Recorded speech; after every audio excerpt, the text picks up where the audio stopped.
Assalamualaikum warahmatullahi wabarakatuh. Kembali lagi dengan Feli di channel Feli Safriani. Baiklah Bapak Ibu, kali ini kita akan lanjut membahas soal manajerial. Ini adalah program persiapan tes P3K tahap ketiga. Ini sudah program yang keempat. Bagi Bapak Ibu yang ketinggalan program 1, 2, dan 3 bisa dicek di channel ini. Bagi Bapak Ibu yang belum subscribe, jangan lupa untuk subscribe terlebih dahulu. Terima kasih. Soal yang pertama.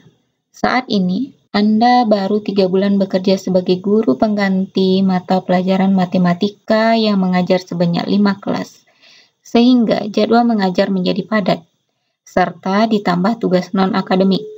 Beberapa peserta didik merasa kesulitan sehingga nilai ulangannya rendah. Apa yang akan Anda lakukan dalam menghadapi situasi tersebut? A. Meminta bantuan kepada peserta didik lain yang lebih pandai untuk mengajari. B. Meminta beberapa peserta didik untuk mengikuti les pelajaran di luar sekolah. C. Menganjurkan peserta didik yang mendapat nilai rendah untuk belajar kelompok karena Anda sibuk dengan tugas non-akademik di sekolah. D. Memberikan pelajaran tambahan di luar jam belajar mengajar bagi peserta didik yang mendapat nilai rendah, meskipun sibuk karena sudah menjadi tanggung jawab saya. Jadi di sini kita harus profesional dan bertanggung jawab meskipun disibukkan dengan tugas non-akademik, namun tanggung jawab untuk menuntaskan pembelajaran itu harus tetap dilakukan. Jadi kita berikan jam tambahan belajar khusus bagi siswa yang mendapat nilai rendah. Jawabannya adalah D. Soal kedua. Pak Diko merupakan seorang guru baru di sebuah sekolah. Pak Diko hanya memberikan tugas kepada siswanya.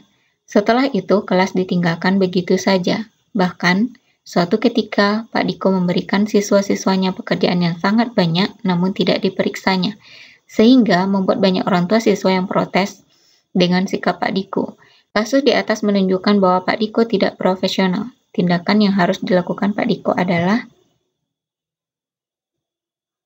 Tindakan yang harus dilakukan pada Pak Diko adalah A. Dilaporkan ke Dinas Pendidikan sehingga profesi gurunya dicabut. B. Dipecat secara tidak hormat serta tidak diberi pesangon. C. Diberikan peringatan dan pembinaan untuk dapat merubah sikap dan lebih profesional dalam menjadi seorang guru. D. Membiarkannya begitu saja sebagai wujud pengucilan terhadap guru yang bersangkutan. Jadi kalau untuk dilaporkan dan dipecat itu tidak mungkin karena bukan wewenang kita. Kemudian membiarkan saja itu juga merupakan tindakan yang salah. Jadi kita berikan peringatan dan pembinaan untuk dapat merubah sikap agar dia lebih profesional dalam menjalankan tugasnya sebagai seorang guru.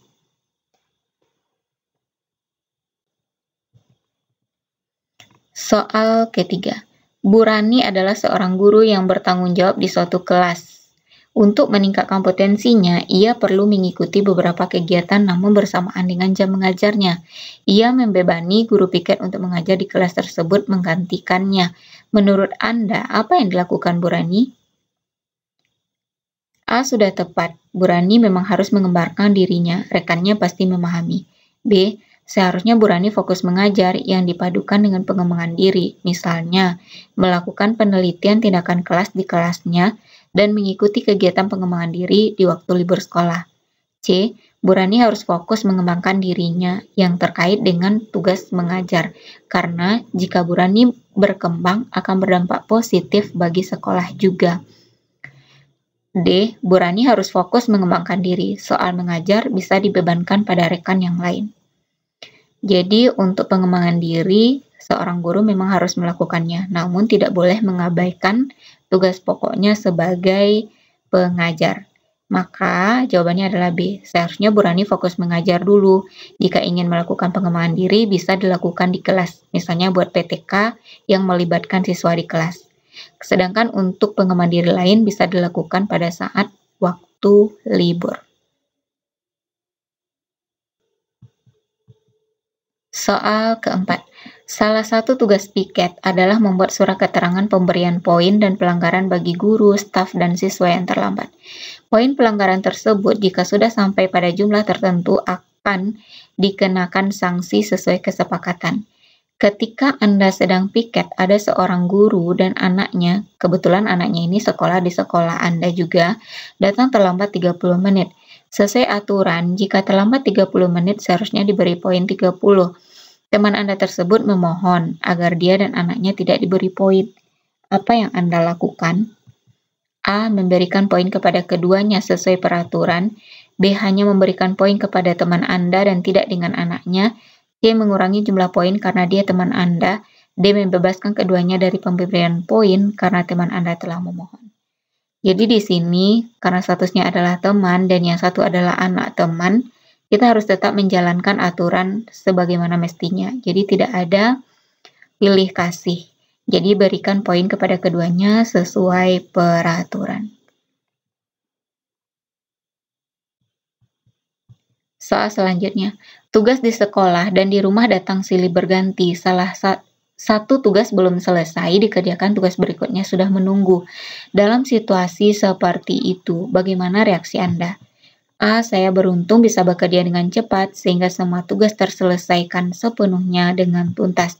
B. Yang penting semua tugas dikerjakan tuntas atau tidak tuntas tergantung situasi. C. Saya ingin mengerjakan seluruh tugas, namun dalam situasi seperti itu justru semuanya akan berantakan.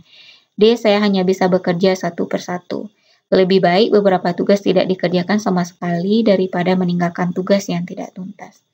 Jadi di sini diuji seberapa profesional kita. Jadi bagaimanapun keadaannya, kita harus bisa bekerja cepat sehingga semua tugas itu bisa terselesaikan sepenuhnya dengan tuntas. Jawabannya adalah A. Soal selanjutnya. Ada siswa-siswa tertentu yang memiliki sikap dan perilaku yang membuat siapapun menjadi tidak sabar. Pernyataan yang paling menggambarkan diri Anda ketika berhadapan dengan siswa tersebut adalah A. Mengajak bicara untuk menjelaskan tanggapan saya dan orang lain terhadap perilakunya. B. Berusaha menunjukkan wajah sabar meskipun hal itu bukan cerminan perasaan sebenarnya. C. Secara terbuka mengungkapkan ketidaksabaran agar siswa tersebut dan semua teman sekelasnya tahu dan dia berubah. D. Berusaha bersabar sampai perilakunya tidak dapat diterima lagi. Jadi kalau untuk C, tidak perlu juga kita mempermalukan dia di hadapan teman-temannya. Kemudian yang D, berusaha sabar, nanti justru perangainya akan semakin menjadi-jadi. Jadi yang paling benar itu adalah kita ajak dia bicara untuk menjelaskan tanggapan, baik tanggapan Anda sendiri atau tanggapan orang lain terhadap perilakunya. Soal selanjutnya, seorang guru sejarah juga berperan sebagai pembina pramuka di sekolahnya. Apa yang harus dilakukan guru tersebut dalam memberikan nilai mata pelajaran sejarah kepada siswanya? A. Mempertimbangkan keaktifan di dalam pembelajaran di kelas dan kegiatan ekstrakurikuler pramuka untuk menambah nilainya. B. Kegiatan ekstrakurikuler pramuka menyumbang perolehan nilai pada mata pelajaran sejarah siswa tersebut. C. Memberikan nilai sesuai capaian belajar siswa serta keaktifan dalam proses pembelajaran.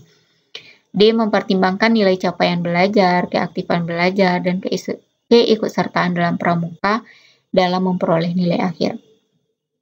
Jadi di sini kita harus konsisten sesuai dengan aturan. Jika untuk capaian nilai pembelajaran sesuai dengan mata pelajaran, misalnya mata pelajaran sejarah, ya harus sesuai dengan kita memberikan nilainya sesuai dengan capaian belajar siswa tersebut dan keaktifannya dalam proses pembelajaran sejarah. Walaupun kita pembina pramuka dan siswa tersebut aktif dalam kegiatan ekstrakurikuler pramuka, tetap tidak bisa mempengaruhi nilainya pada mata pelajaran sejarah. Jadi jawabannya adalah C. Selanjutnya, seorang siswa memprotes gurunya karena dianggap telah memberikan nilai yang rendah. Menurut siswa tersebut, dia telah belajar dengan giat dan dapat mengerjakan soal-soal dengan mudah.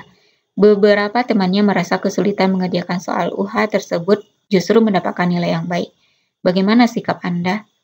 A. Menunjukkan dokumen UH dan menjelaskan alasan mengapa siswa tersebut mendapatkan nilai yang sesuai dengan yang diperolehnya. B. menjawab protes siswa dan menyatakan bahwa berapapun hasilnya itu merupakan hak dan kewenangan guru.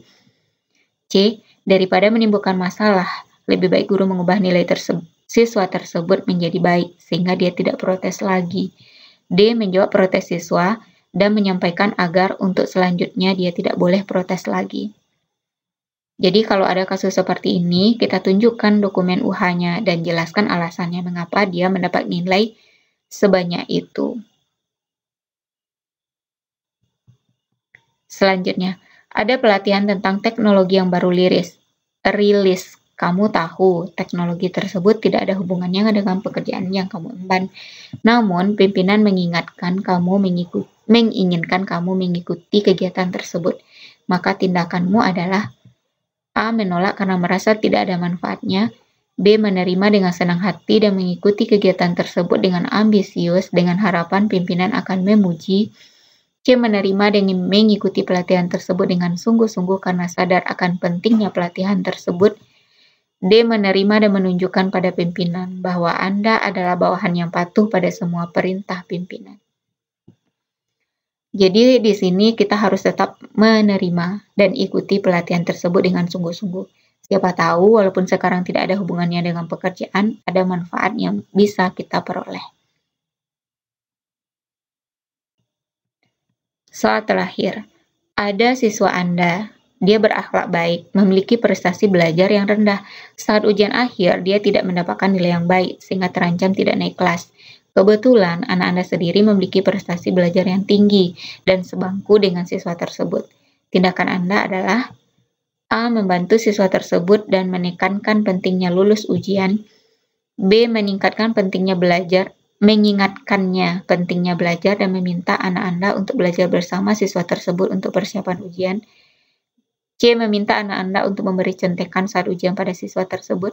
D. Meminta anak Anda tidak mempedulikan masalah yang dialami temannya itu. Jadi di sini kita ingatkan dia tentang pentingnya belajar. Lalu karena dia sebangku dengan anak kita yang memiliki prestasi belajar tinggi, kita minta anak kita untuk belajar bersama dengan siswa tersebut untuk membantunya menghadapi persiapan ujian. Jawabannya adalah B. Demikianlah Bapak Ibu pembahasan soal pada video kali ini, semoga bermanfaat dan doa saya tetap sama. Semoga masih ada kesempatan bagi Bapak Ibu untuk lulus pada tes P3K tahap ketiga. Demikian saja, Assalamualaikum warahmatullahi wabarakatuh.